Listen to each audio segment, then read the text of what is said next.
I was lost at sea, and the only thing that saved me shouldn't have existed. That light wasn't supposed to be on because the lighthouse was abandoned decades ago.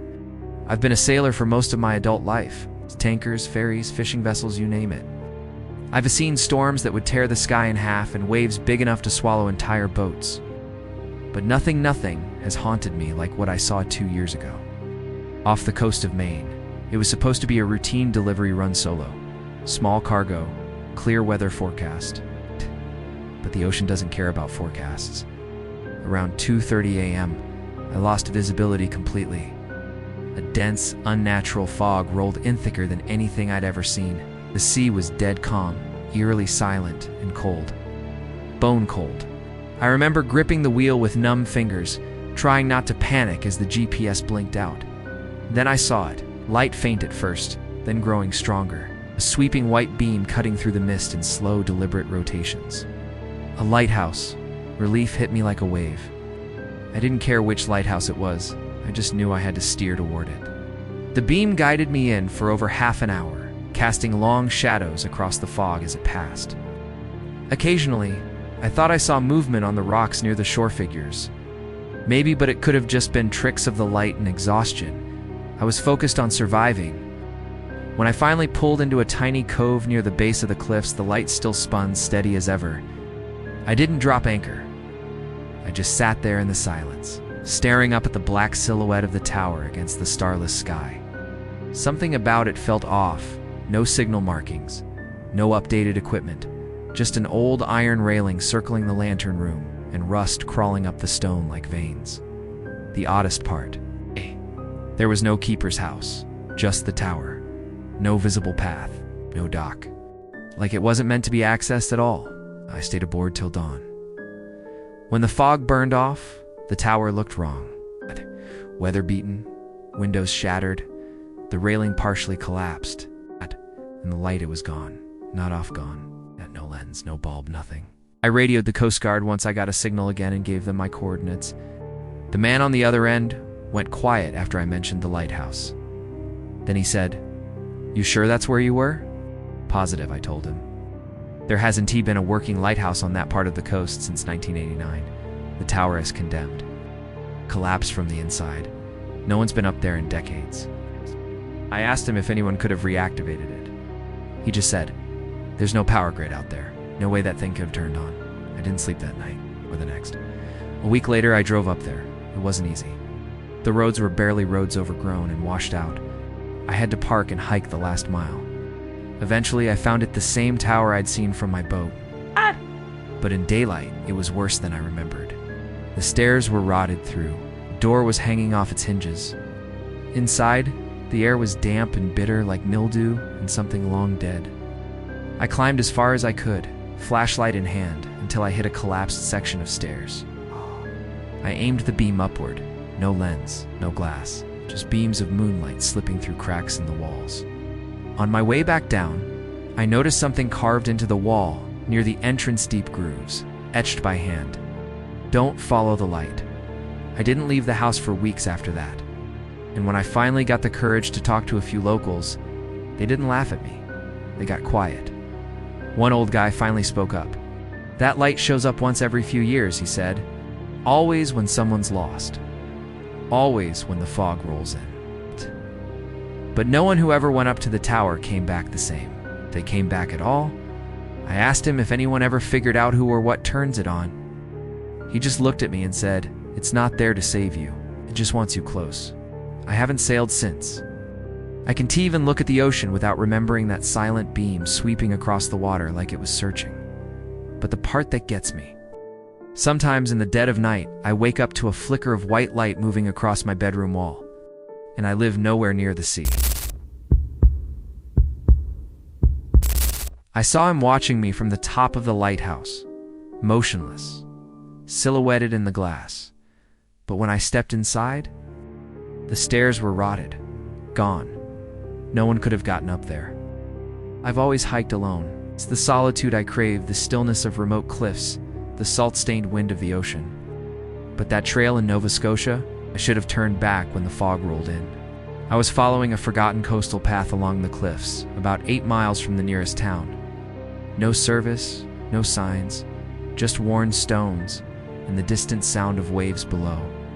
Around midday, the fog thickened, swallowing the trail, and I realized I was closer to the old Cape Wraith lighthouse than I'd expected. Locals said it had been abandoned since the 1950s. It wasn't even marked on most maps anymore, just a crumbling tower hugging the edge of a steep drop, barely visible through mist, unless you knew where to look. But I saw it then, rising like a jagged tooth from the earth. I paused when I caught the first glimpse through the fog, just the top third of the lighthouse, gray and cracked. Then I saw him. A figure stood perfectly still in the topmost window. He was barely more than a shadow, but I could tell he was watching me. Not moving, just staring. At first I thought maybe another hiker had beaten me there, or maybe a squatter. But something about him was wrong. His proportions were slightly off too thin, too tall, and he didn't shift or blink, even after a full minute. My gut clenched, but curiosity pushed me forward. I reached the base of the lighthouse. Its front door hung off one hinge, swaying slightly in the breeze. The paint had peeled into scales, and the walls were spongy with rot. I stepped inside. The air hit me like a wall damp, thick and oddly warm. Not the crisp sea chill I expected.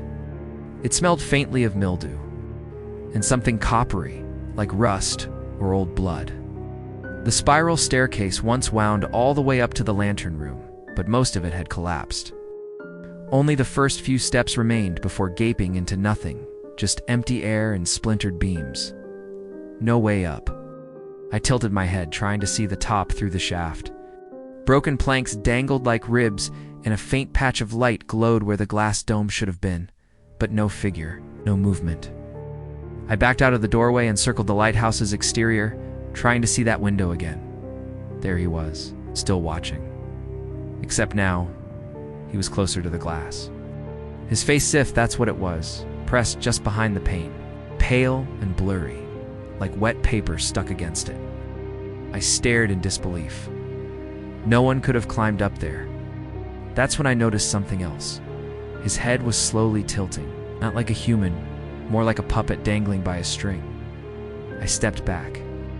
The sea crashed louder now, and I realized the wind had stopped completely. No rustling trees, no birds, just silence and surf. Then I heard it. Tap, tap, tap. From above. Coming from inside the lighthouse. I froze. Tap, tap. Not random. Deliberate. Like knuckles against glass. Against the lantern room window. I took several steps back, not taking my eyes off the top. The tapping stopped. The figure vanished. The fog suddenly felt denser, colder.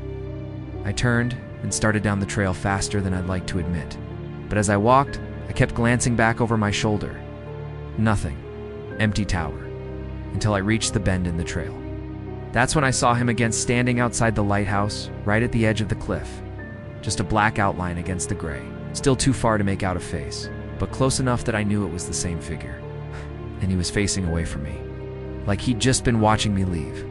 I didn't stop walking.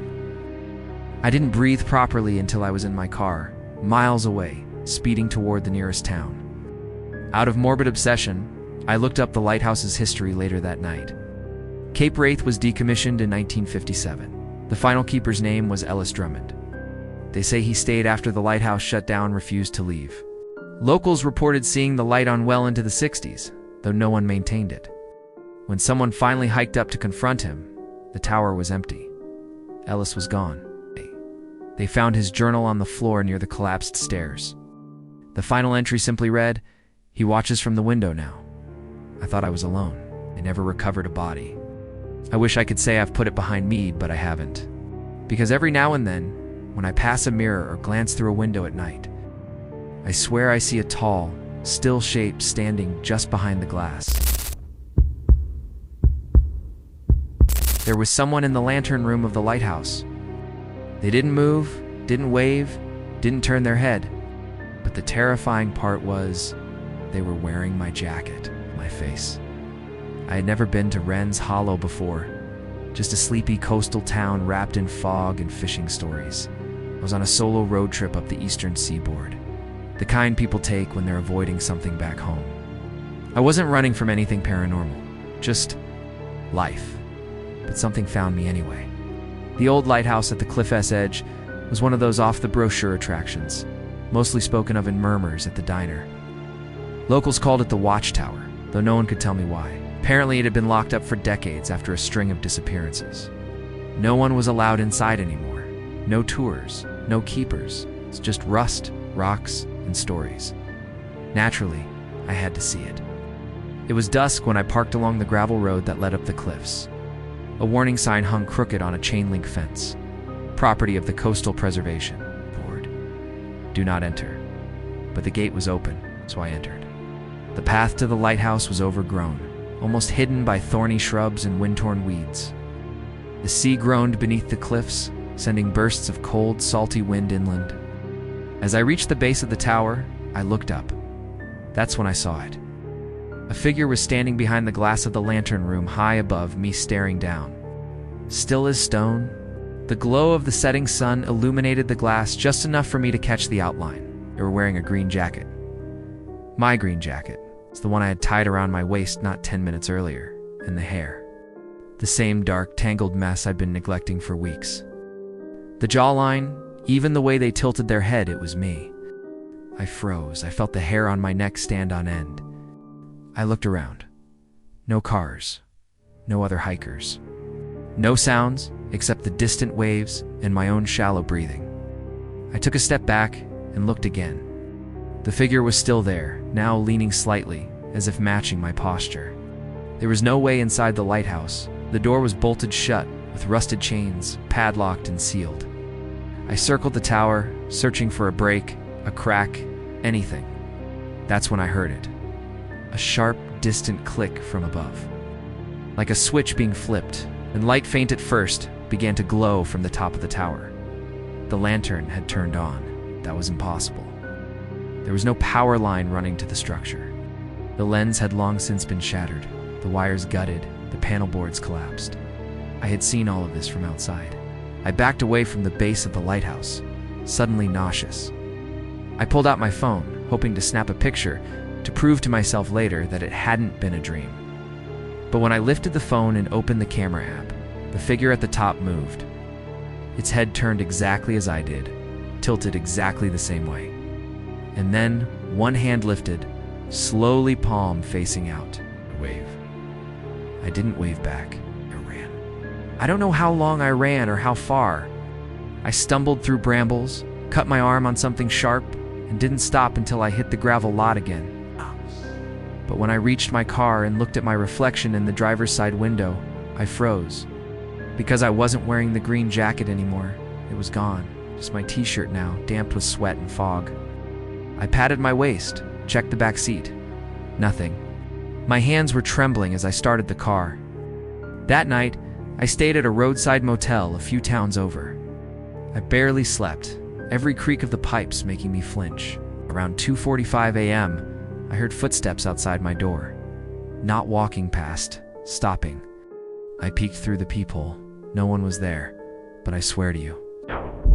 When I turned on the bathroom light, the jacket was hanging on the back of the door, damp, cold, and reeking of seawater. I left Wren's Hollow the next morning and never looked back. But sometimes when I dream, I'm standing in that lantern room, staring down at myself approaching the tower. I wave, and I never wave back. We had to break the door down with an axe. It was bolted from the inside twice. But when we got in, the place was empty, and the tea on the table was still warm. They say lighthouses are symbols of safety, but what we found on that island was anything but. I was part of the Coast Guard search and rescue team assigned to check out Cold Harbor Light, a remote lighthouse positioned on a jagged rock isle about 15 miles offshore. It hadn't responded to radio calls in almost 3 weeks, which wasn't entirely unusual during storms, but this long a silence raised alarms. The lighthouse was supposed to be manned by 2 keepers on a standard 30-day rotation. We left at dawn under overcast skies. I remember the ocean being too still. No breeze, no gulls, no chop, just gray. By the time our boat reached the island, the sun was smothered by low clouds. The tower loomed out of the mist like a grave marker, its tall, whitewashed. with streaks of black from decades of weather. The light atop it was dead. And worse, there was no sign of movement. No one waved from the catwalk. No footsteps greeted us. No radio click. Just silence. We approached the keeper's entrance cautiously. The heavy wooden door was shut and locked. We tried knocking, then banging, then shouting. No answer. 8. That's when Jenkins, our senior officer, checked the bolt. He turned and looked at me, face pale. It's latched from the inside, he whispered. We didn't understand. The door had 2 internal locks, a steel bolt and a hook latch. Neither could have been fastened unless someone was inside. Jenkins ordered us to break it down. We took turns swinging the axe, and after several hard blows, the hinges gave.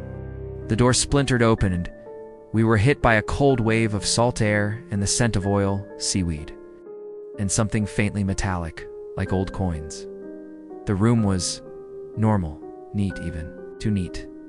A kettle sat on the stovetop, 2 chairs, 2 beds, both made, 1 mug still half full on the table, and a book upon the arm of the chair closest to the window.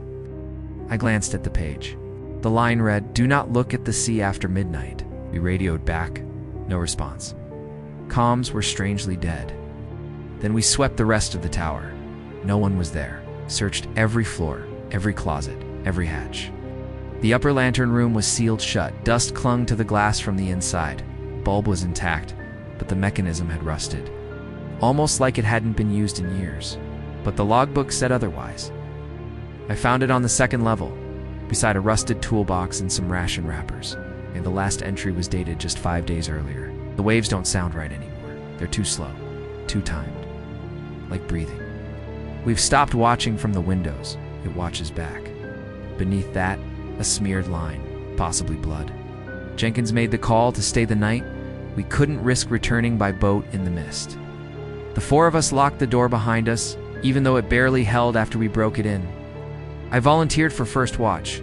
That was a mistake. Around 1 o'clock a.m., the wind outside picked up, but it didn't sound like wind. It was rhythmic, steady, like someone whispering just beyond the walls.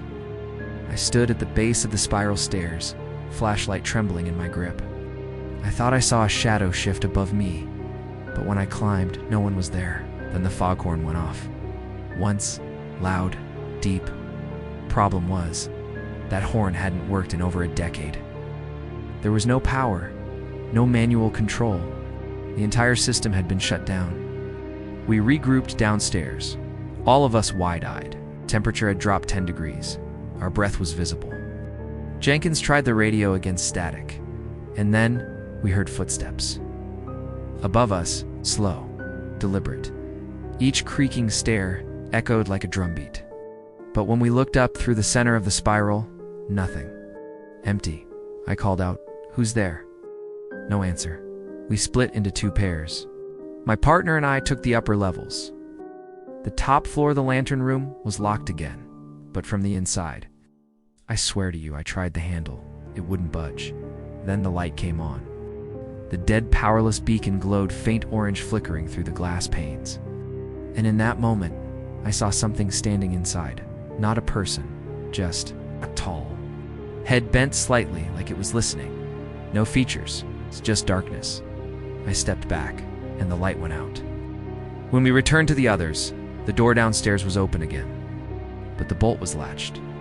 We left at first light, cutting the chain on the rear hatch to escape. When we reported back, the officials dismissed the claims as stress-induced hallucinations. They sealed Cold Harbor for good, but no one ever found the 2 keepers. No bodies, no notes. It's just a locked door, and something that breathes with the tide. And sometimes when I tune my radio just right near the coast, I hear the foghorn. It's calling from nowhere. The final page described my boots, my flashlight, and the exact words I muttered when I stepped into the lighthouse. The problem was, the entry was dated the next day. I came to the lighthouse to be alone. I'm a restoration contractor, mostly old cabins and barns, but this was my first time working something this isolated. Cold Marsh Point Lighthouse sits on a forgotten stretch of coastline in Maine. The funding had just come through to restore it for tourism, and the foundation wanted a full evaluation done before winter. They sent me in early, solo, just a week to walk the site. check for rot, and take structural notes. I arrived on a chilly Tuesday afternoon. Overcast skies, wind howling off the Atlantic. The place hadn't been occupied in over 40 years. The paint was blistered, the railings rusted, and the glass at the top was coated in decades of salt scum. Still, it stood proud, alone but intact. The door creaked open like something from a movie. Inside, it smelled of old wood, sea spray, and faint mildew. I set down my bag, turned on my flashlight, and got to work. I took notes, measurements, photos. The stairs groaned but held.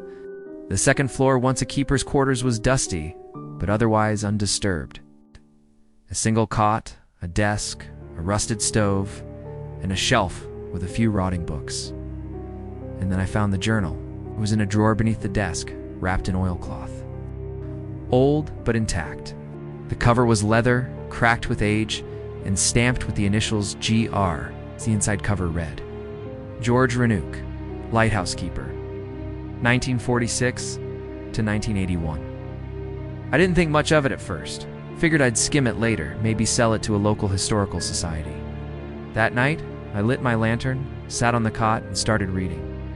The entries were simple: weather updates, notes about the tides, occasional grumblings about loneliness or boredom. Then they got darker. By the 70s, George's tone changed. Heard footsteps above me last night. No one's been assigned here but me. Greater than light turned itself on during a blackout. Stayed lit for hours. No power. Greater than something tapped on the lens glass. From the outside, 70 feet up, the final entries chilled me. On the second to last page, dated September 18th, 1981, George wrote, "Something's coming. I heard my name today, spoken in my own voice, echoing from the staircase. I won't leave." This is my post. Then came the last entry on a new page, September 19th, 2023. My blood ran cold. That was tomorrow's date. The entry began with a description of the man who arrives wearing cracked leather boots and a headlamp. My boots were cracked. The headlamp was still on the desk. It described the way I had stepped in, muttering to myself about the cold. "Damn wind never stops," which I had said loud. Hours ago, I kept reading.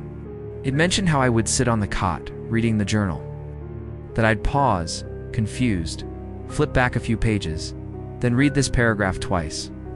Then it warned me. He should not stay after dark. The sea listens. The light lies.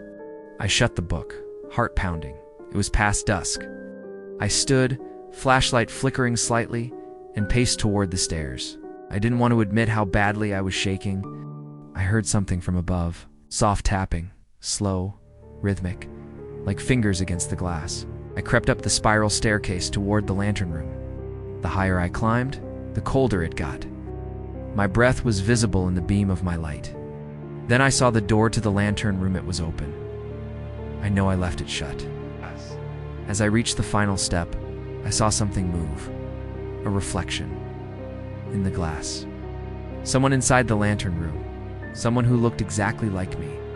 Same jacket, same posture, same boots. Standing at the far window, staring out at the ocean. I froze. The figure turned slowly on, looked over its shoulder. I ran. Down the stairs, down past the living quarters, grabbed my pack, slammed the door behind me.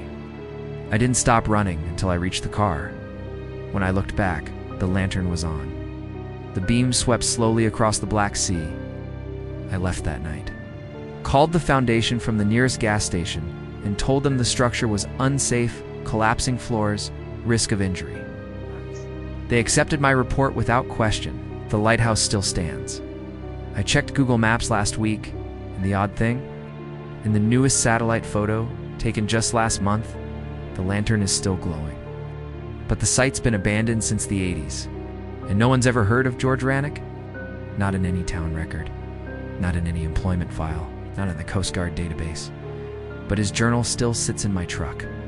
And there's one more page now. Blank. Except for tomorrow's date.